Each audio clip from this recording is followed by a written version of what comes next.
पदार्थ को ही लोग देखते हैं, जानते हैं। यह व्यक्त पदार्थ सब इंद्रिय ज्ञान के अंदर की चीज है। इनमें बदली होते, नाश होते लोग देखते हैं। जिसकी बदली हो, नाश हो, वह माया। परमात्मा ईश्वर बदलते नहीं, जस का तस रहते हैं। माया के पदार्थों की बदतर की तरह से वे विनाशमान नहीं हैं। वे अक्षय हैं, अमर हैं, अविनाशी हैं। वे इंद्रिय ज्ञान में नहीं आते। माया के परे के पदार्थ को इंद्रियों के ज्ञान में कोई ला नहीं सकता, क्योंकि इंद्रियों को ऐसा नहीं बनाया गया। ईश्वर व्यक्त नहीं है। जो व्यक्त है अर्थात जाहिर है, वह इंद्रिय गम है।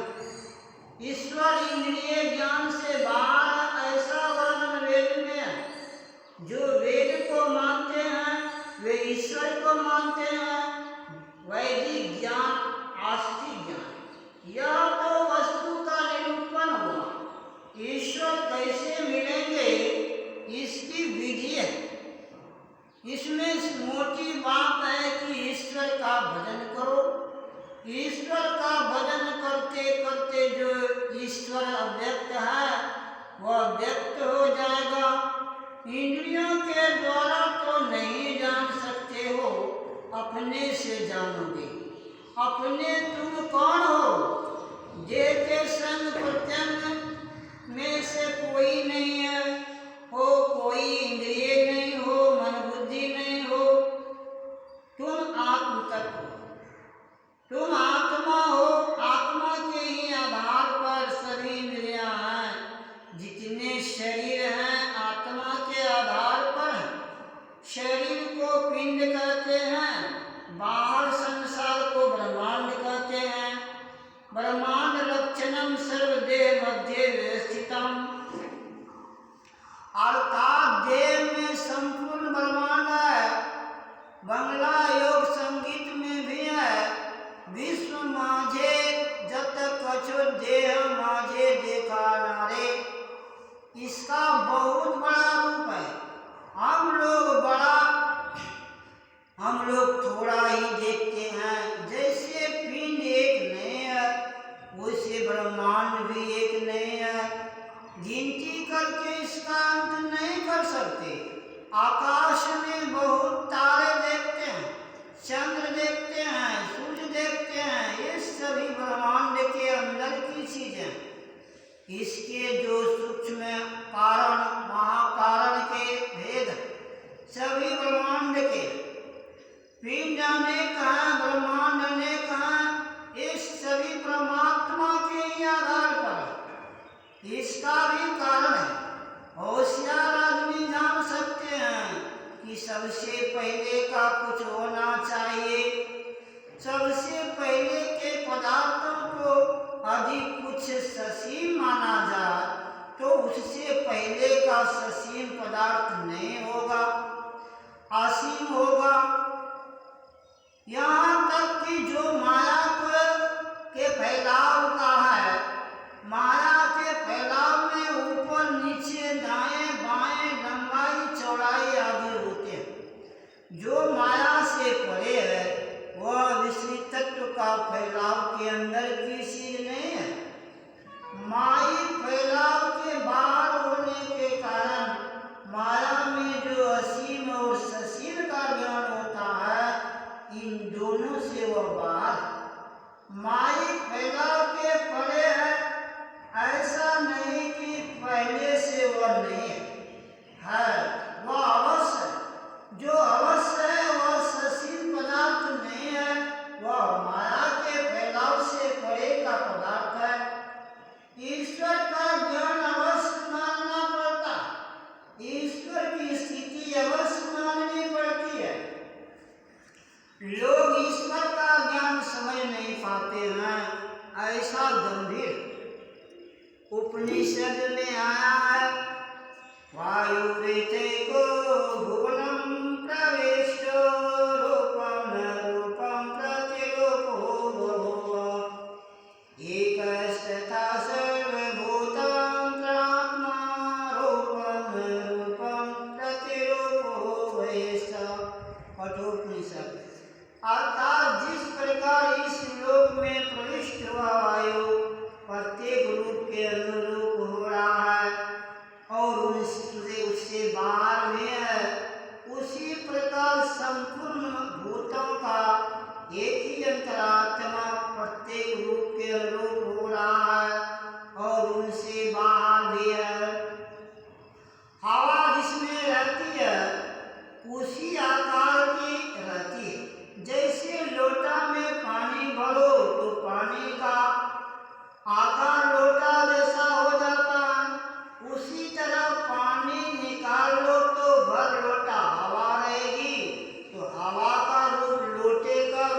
उत्कृष्ट अंतःकरण का और शरीर का सम होता तब जीवात्मा कहलाता है।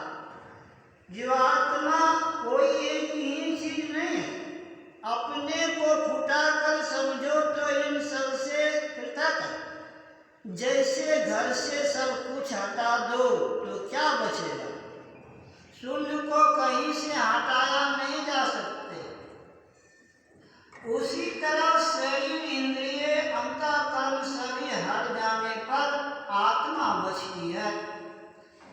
वह सब में बटकर भी शरीर में रहती है। इसको गोस्वामी तुलसीदास जी ने ईश्वर अंश जीव विनाशी कहा। इसी के कारण शरीर, इंद्रिय में ज्ञान, निज में जो शक्ति है वह शरीर इंद्रिय के संग है, वह सम्मिलित ज्ञान है। सम्मिलित ज्ञान में ईश्वर दर्शन नहीं होता। जहाँ शरीर और इंद्रिय का संग छूटेगा वही ईश्वर दर्शन होगा। इस वास्ते ईश्वर भजन के अंदर ऐसा काम जिससे चेतन आत्मा से मन बुद्धि का संग छूट जा, वह योगाभ्यास है। इसके बिना ईश्वर भक्ति पूरी नहीं होती। भक्ति कहते हैं प्रेम लगाकर रहो। बिना प्रेम की भक्ति पाखंड है। प्रेम बिना जो भक्ति है सो निज दिव्य विचार है। उद्र भरण के कारण जन्म गंवायो सार, संत कबीर साहब। प्रेम से मन उधर जाता जिधर प्रेम है। ईश्वर के प्रत्यक्ष के वास्ते जो साधन है उसमें प्रेम हो तो मन लगेगा। ज्ञान, योग और प्रेम, इन तीनों की बड़ी आवश्यकता। धीरे धीरे बढ़ते बढ़ते ये पूर्ण होते हैं। योग के नाम से भड़कने का काम नहीं। योग सरल भी है और कठिन भी है। हठियों को लेकर जो योग है वह कठिन है और जो ध्यान योग है वह सबके लिए। गीता में भगवान कृष्ण ने एक अध्याय ज्ञान योग कहा, उसमें हठ योग का जिक्र नहीं है। उनके बाद कबीर साहब, नानक साहब, गोस्वामी तुलसीदास जी, भक्तवल सूरदास जी आदि सबने ध्यान योग करने का। सभी कोई इसको कर सकते हैं। स्त्री करो, पुरुष करो, गृहस्थ आश्रम में रहकर करो। गृहस्थी खेती को नहीं कहते। गृहस्थ आश्रम होता है। ब्रह्मचर्य, गृहस्थ, वानप्रस्थ और संन्यास, ये 4 आश्रम हैं। जब तक राजा लोग विलासी नहीं बने थे, राज करते थे, तब ये 4 आश्रम थे। जब राजा लोग विलासी हुए, कमजोर हुए, तब 4 आश्रमों की मर्यादा चली गई। लेकिन जिस विद्या से ईश्वर दर्शन हो वह विद्या भागी नहीं है। मतलब यह कि वेद ज्ञान में ईश्वर की मान्यता है। ईश्वर भजन कैसे होता है सो भी है।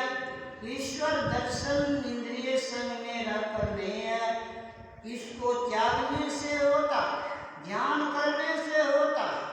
ध्यान उसको नहीं कहते हैं कि जिसको देखे हो उसका ख्याल करो। यह तो आरंभ का स्थूल ज्ञान। गुरु से युक्ति जानो, ध्यान करो। जो नहीं देखने में आया तो देखने में आवे, जो सुनने में नहीं आया तो सुनने में आवे, तब ईश्वर दर्शन होता है। लोगों को मोटी मोटी बातें मालूम है, इस सूक्ष्म बात को कम लोग जानते हैं।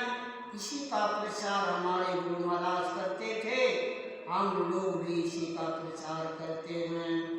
यह प्रवचन दिनांक 20/4/1971 ईस्वी को बुरेनिया जिला अंतर्गत जलालगढ़ निवासी श्रीमान बाबू नरसिंह दास जी रुंगटा की पुरानी मील में हुआ था।